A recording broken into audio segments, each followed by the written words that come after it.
사도신경으로 우리의 신앙을 고백하겠습니다. 나는 전능하신 아버지 하나님, 천지의 창조주를 믿습니다. 나는 그의 유일하신 아들, 우리 주 예수 그리스도를 믿습니다. 그는 성령으로 잉태되어 동정녀 마리아에게서 나시고 본디오 빌라도에게 고난을 받아 십자가에 못 박혀 죽으시고 장사된 지 사흘 만에 죽은 자 가운데서 다시 살아나셨으며 하늘에 오르시어 전능하신 아버지 하나님 우편에 앉아 계시다가 거기로부터 살아있는 자와 죽은 자를 심판하러 오십니다.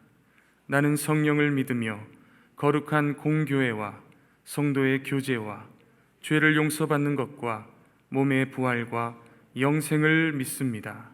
아멘. 다 함께 찬송가 384장을 부르시겠습니다.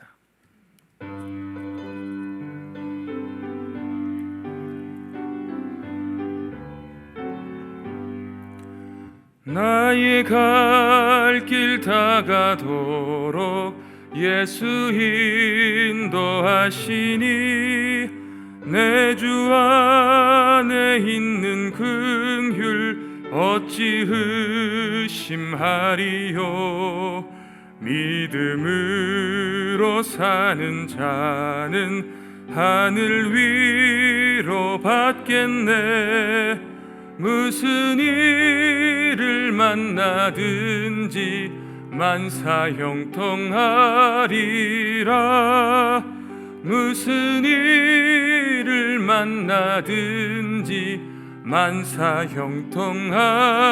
만사형통하리라. 나의 갈 길 다가도록 예수 인도하시니 어려운 일 당한 때도 족한 은혜 주시네. 나는 심히 고단하고 영혼 매우 갈하나 나의 앞에 반석에서 샘물 나게 하시네. 나의 앞에 반석에서 샘물 나게 하시네. 나의 갈 길 다가도록 예수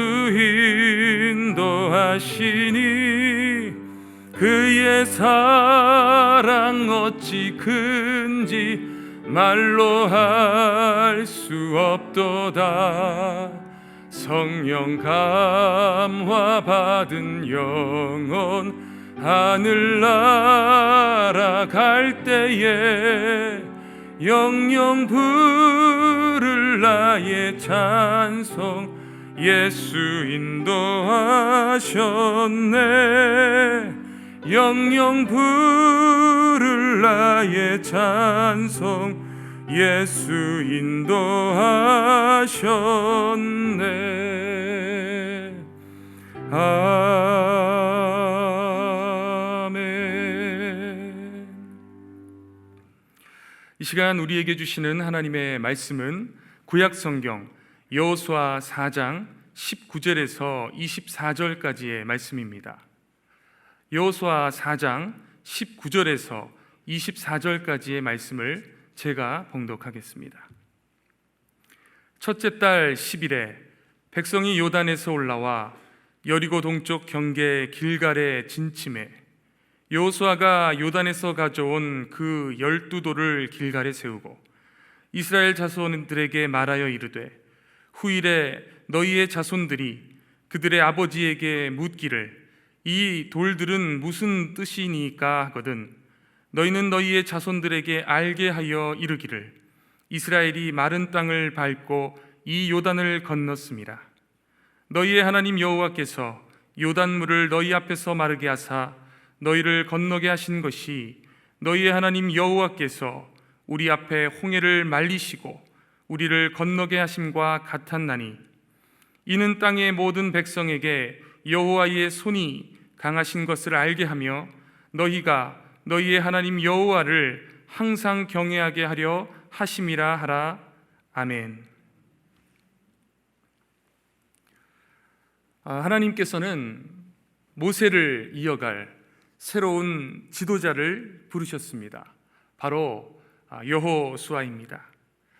그리고 여호수아의 그 리더십을 앞세워 가나안 입성 프로젝트가 펼쳐집니다.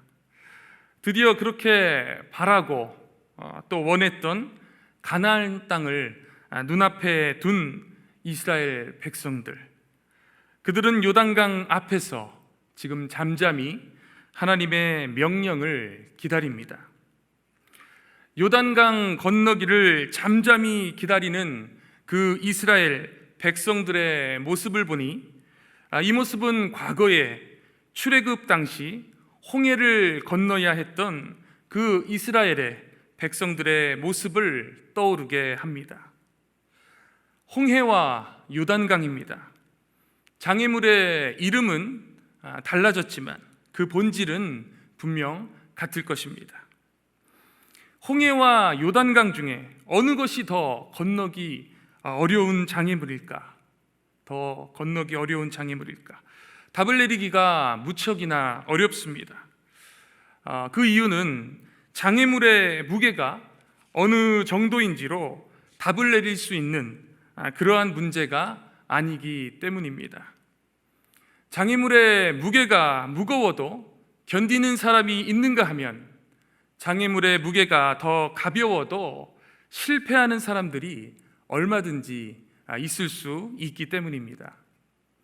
그래서 장애물의 무게만큼 중요한 것이 그 장애물 앞에 서 있는 그 사람의 내공일 것입니다.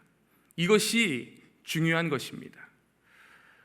홍해와 요단이라는 이 두 장애물 앞에 서 있는 이스라엘 백성들, 그들의 반응은 전혀 달랐습니다. 먼저 홍해 바다 앞에서의 이스라엘의 그 백성들의 모습은 어떠했습니까? 두려움에 떨고 있었습니다. 그들의 모습은 출애굽기에서 이렇게 말하고 있습니다. 출애굽기 14장 10절부터 11절까지의 말씀을 제가 읽겠습니다. 바로가 가까이 올 때에 이스라엘 자손이 눈을 들어본즉 애굽 사람들이 자기들 뒤에 이른지라. 이스라엘 자손이 심히 두려워하여 여호와께 부르짖고 그들이 또 모세에게 이르되 애굽에서 매장지가 없어서 당신이 우리를 이끌어내어 이 광야에서 죽게 하느냐? 어찌하여 당신이 우리를 애굽에서 이끌어내어 이같이 하느냐? 홍해 앞에서 이스라엘은 두려워하며 모세를 원망하고 있습니다. 또 우회적으로는 하나님을 향하여 불평과 불만을 쏟아내고 있습니다. 매장지로는 애굽이 광야보다 낫다고까지 말합니다. 안타깝지만 이것이 출애굽을 경험했던, 기적과 이적을 경험했던, 하나님을 그토록 경험했던 이스라엘 백성들의 모습이었습니다. 홍해 앞에서 이런 모습으로 서 있었던 이스라엘이 이제 요단강 앞에서는 어떤 변화된 모습을 하고 있을까요? 여호수아 3장 1절에서 2절입니다. 제가 봉독하겠습니다. 또 여호수아가 아침에 일찍이 일어나서 그와 모든 이스라엘 자손들과 더불어 시딤에서 떠나 요단에 이르러 건너가기 전에 거기서 유숙하니라. 사흘 후에 관리들이 진중으로 두루 다니며. 아멘. 여호수아와 이스라엘 백성들은 사흘 동안 요단강 기슭에 머물러 있었음을 알 수 있습니다. 사흘 동안이나 장애물의 그 위협 앞에 있었던 것입니다. 장애물을 직면하는 것보다 장애물 앞에서 그렇게 잠잠히 기다리는 것이 더 두려웠을 것 같습니다. 그런데 아무도 말하는 사람이 없습니다. 어느 누구도 입술로 범죄하지 않습니다. 원망하지 않습니다. 오직 요단강을 건너서 가나안에 입성하는 그 희망만이 불타고 있습니다. 왜 이렇게 바뀐 것일까? 어떻게 이렇게 바뀌게 된 것일까? 바로 광야입니다. 광야 40년 동안, 그 40년의 시간 동안 하나님을 경험했기 때문입니다. 길이 없는 곳에 어김없이 길을 만드시는 그 하나님을 경험했기 때문입니다. 그리고 이제는 머리가 아니라 체험으로 하나님을 만났기 때문입니다. 그 하나님을 경험했던 시간들이 지금 요단강 앞에서 담대함을 만든 것입니다. 이스라엘 백성들에게 지금 요단강 기슭에서의 그 사흘은 아무것도 아니었습니다. 광야에서 하나님과 동행했던 그 40년이라는 시간이 있었기 때문에 지금 요단강 앞에서의 그 사흘은 아무것도 아니었습니다. 그래서 광야는 무익한 시간이 절대 아니라 광야는 유익한 시간이었던 것입니다. 자, 드디어 요단강을 건너기 시작합니다. 여호수아 3장 8절 말씀입니다. 제가 보겠습니다.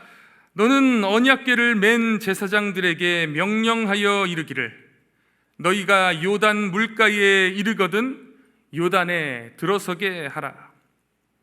여기서 아주 중요한 부분이 있습니다. 바로 언약궤를 맨 제사장들이라는 표현입니다.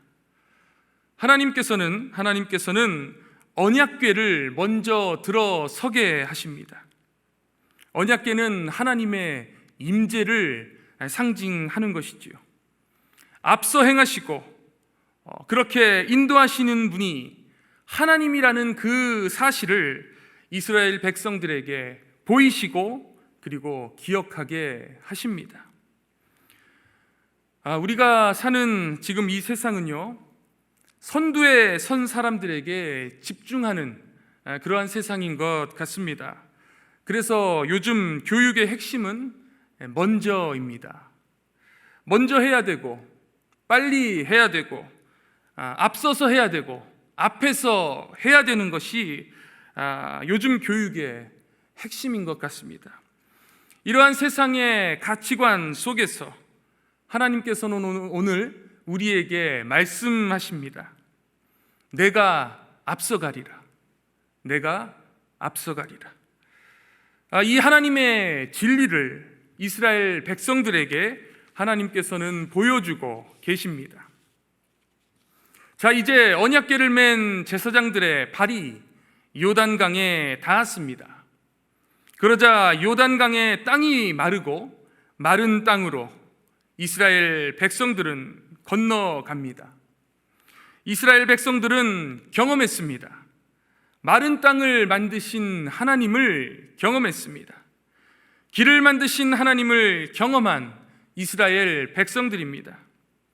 그리고 모든 백성들이 요단을 건넌 후에 하나님께서는 여호수아에게 이렇게 말씀하십니다. 4장 7절입니다. 이 부분은 좀 함께 읽어보도록 하겠습니다.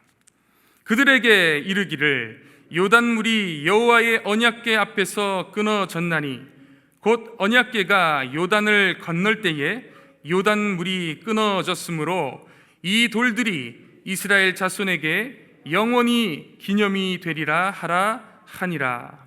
아멘. 인간을 망각의 동물이라고 말하기도 합니다. 잘 잊어버린다는 뜻입니다. 부정적인 의미로 지금 우리에게 다가오지만 때로는 긍정적인 측면도 있는 것 같습니다. 만일 인생에서 겪었던 모든 일들을 우리가 전부 기억한다면 우리는 아마 정신병에 걸릴 수도 있을 것입니다. 어쩌면요, 어느 정도는 망각해야만, 그리고 잊어야만 제대로 된 삶을 살아갈 수 있을지 모르겠습니다. 문제는 마땅히 잊어야 할 그것들을 기억의 깊은 곳에 저장할 수 있어야 하고 또한 꼭 기억해야 할 것들은 절대로 잊지 않고 기억하며 사는 것이 아주 중요하다는 것입니다. 그렇다면 망각의 강물에 흘려 보내야 할 것은 무엇이고 반드시 기억해야 할 것은 무엇일까요? 먼저 망각해도 좋은 것은요, 나를 원망하게 만드는 사건과 사람들일 것입니다. 나에게 아픔을 준 사람들, 내가 상처받은 일들, 이것들은요, 사람을 원망하게 만드는 생각들입니다. 이것이 우리의 신앙을 성숙하게 하는 것을 얼마나 방해하고 가로막는지 모릅니다. 이제 이 모든 기억들은 가차없이 우리는 삭제해야 합니다. 잊혀지는 것이, 잊는 것이 우리에게 그리고 나에게 유익합니다. 대신에 우리가 기념비를 세워서라도 기억해야 할 것들이 있습니다. 그것은 나와 함께 하셨던 그 하나님을 기억하는 것입니다. 하나님께서 이스라엘 백성들 모두가 요단을 건너자 여호수아에게 말씀하신 것을 우리는 기억해야 합니다. 요단강에서 돌을 취하여 길갈에 기념비를 세우라. 기념비입니다. 기념비를 세우라고 하시는 이유가 분명히 있습니다. 두 가지 이유입니다. 첫 번째 이유는요, 기억하라입니다. 기억하라. 지난 날을 우리는 기억해야 합니다. 이스라엘 백성들은 또한 기억해야 합니다. 앞서 보았던 하나님의 기적과 하나님의 일하심을 기억해야 하는 것입니다. 10가지 재앙으로 바로의 손에서 해방을 주셨던 일, 홍해가 갈라졌던 일, 구름 기둥과 불 기둥으로 인도하셨던 일, 만나를 통한 일용할 양식의 그 축복들, 그리고 오늘 본문에서처럼 요단을 건너 가나안으로 들어가게 하신 일, 이 모든 일들을 기억해야 할 것입니다. 잊지 말라고 말씀하십니다. 잊으면 안 돼라고 말씀하고 계십니다. 이것이 기념비를 세우는 이유입니다. 하지만 오늘 우리는 어떻습니까? 하나님을 기억하고 하나님을 추억하고 있습니까? 나와 함께 하셨던 하나님, 고통 중에서 희망과 소망을 보게 하셨던 그 하나님, 우리 가정과 함께 하셔서 정말 어려운 고비고비마다 하늘을 바라보게 하시고 숨을 쉬게 하시고 소망을 갖게 하시고 희망을 갖게 하셨던, 그렇게 입히시고 그렇게 먹이셨던 하나님, 그 하나님을 기억하고 있는지, 혹시 잊지는 않았는지 우리는 돌아봐야 할 것입니다. 그리고 오늘 이 시간부터 영적 기념비를 내 마음에, 내 심령에 세워야 할 것입니다.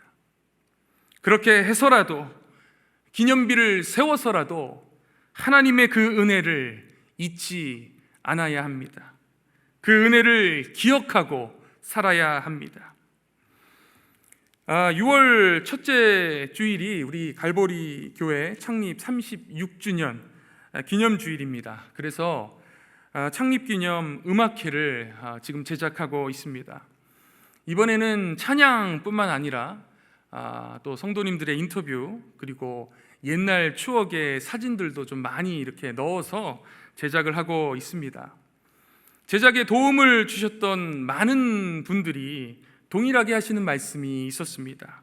그것은요, 모든 것이 하나님의 은혜입니다 라는 고백이었습니다.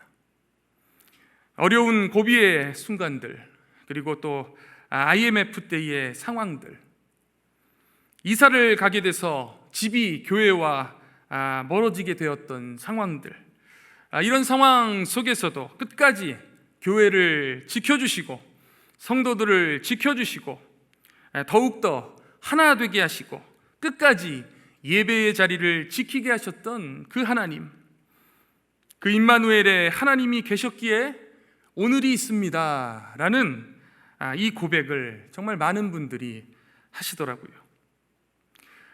맞습니다. 임마누엘의 하나님을 기억하는 것, 우리와 함께 하신 그 하나님을 추억하는 것, 이것이 영적 기념비를 세우는 일입니다. 기념비를 세우라고 하시는 이유 두 번째는요, 기억하게 하라입니다. 기억하게 하라. 오늘 본문 21절부터 22절까지의 내용입니다. 다시 한번 우리 함께 합독하도록 하겠습니다. 이스라엘 자손들에게 말하여 이르되 후일에 너희의 자손들이 그들의 아버지에게 묻기를 이 돌들은 무슨 뜻이니까 하거든 너희는 너희의 자손들에게 알게 하여 이르기를 이스라엘이 마른 땅을 밟고 이 요단을 건넜습니다. 아멘. 우리 모두는 다음 세대를 그렇게 책임지는 사명을 부여받은 사람들입니다. 그래서 이제는 다음 세대들에게도 알게 해 주어야 합니다. 36년이라는 시간 동안에 우리 교회와 함께 하신 그 하나님을 우리는 알지만, 나는 알지만 아이들은 모릅니다. 우리 가정이 하나님의 은혜로 지금까지 든든히 서 있을 수 있었다는 것을 나는 알지만 자녀들이, 다음 세대들이, 후배들이 모르고 살아간다면 알게 해주어야 하는 것입니다. 우리가 만났던 그 하나님을 다음 세대들도 알고 또 만나고 그렇게 경험하는 것이 하나님의 뜻과 하나님의 계획이라는 그 사실을 꼭 기억하는 모든 성도님들 되셨으면 좋겠습니다. 이 사실을 기억할 때에 믿음의 선배가 만났던 하나님을 다음 세대들도 그리고 후배들도 만나게 될 것이고, 믿음의 선배들에게 들었던 그 하나님을 다음 세대들도 나의 하나님으로 그렇게 고백하게 될 것입니다. 그리고 마땅히 기억해야 할 임마누엘의 하나님을 우리가 기억할 때에 갈보리 교회의 모든 전후 세대가 하나가 되게 하려는 하나님의 그 깊은 뜻을 우리 모두는 알게 될 것입니다. 음악회를 준비하면서 어느 집사님께서 IMF 말씀을 하시더라고요. 그래서 IMF 말을 들을 때에 저도 옛날 어렸을 때의 일이 하나 생각이 났습니다. IMF 상황으로 집이 굉장히 어려웠었습니다. 그래서 늘 근심에 차 있던 부모님의 얼굴을 보면서 저도 자연스럽게 좀 위축되고 그렇게 긴장되고 그랬던 중학교 시절이 기억납니다. 어느 날 아버지께서 이렇게 말씀하십니다. 오늘부터 가정예배 드리자. 중학생이었던 저는요 정말 그 시간이 싫었습니다. 그런데 집안 분위기가 제가 투정 부릴 그런 분위기가 아니었기 때문에, 그래서 부모님의 말씀을 듣고 꾸준히 그렇게 매일매일 가정예배를 드렸습니다. 그런데 지금도 생각나는 게 아버지께서 찬송가를 선곡하시고 부르시는데 매일같이 한 곡만 부르시는 거예요. 매일 한 곡만. 너무 지겹게 불렀던 그 찬송가. 그러면서 생각했습니다. 내가 이 다음에 크면 이 찬송가는 절대 부르지 않으리 라고 생각을 했던 곡이 있었습니다. 바로 이런 곡입니다. 고마워라 임마누엘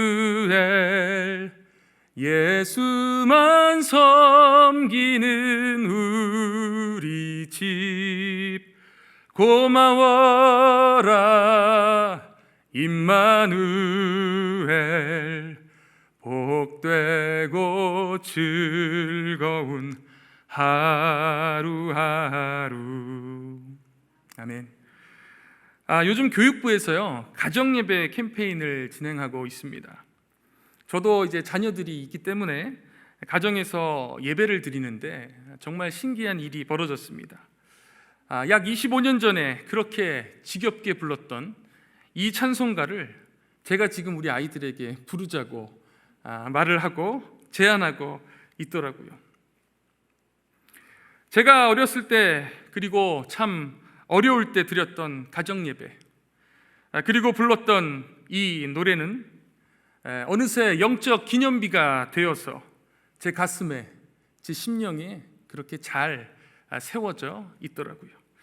그리고 이 기념비를 이제는 저희 아이들에게도 기억하게 하고자 합니다. 말씀을 정리하겠습니다. 홍해 앞에서 두려워 떨던 그 모습에서 광야를 경험하며 훈련되어진 이스라엘 백성들은 그렇게 담대히 요단을 건너가게 되었습니다. 그리고 그 하나님을 잊지 않기 위해서 기념비를 세우고 이제 하나님의 말씀에 순종함으로 여호수아 5장을 지나 6장으로 넘어가니 난공불락의 여리고성을 만나게 되고 하나님의 방법으로 그렇게 무너뜨리는 기적까지 경험하게 됩니다. 그래서 사랑하는 우리 갈보리 교회 모든 성도님들, 두 가지를 꼭 기억하셨으면 좋겠습니다.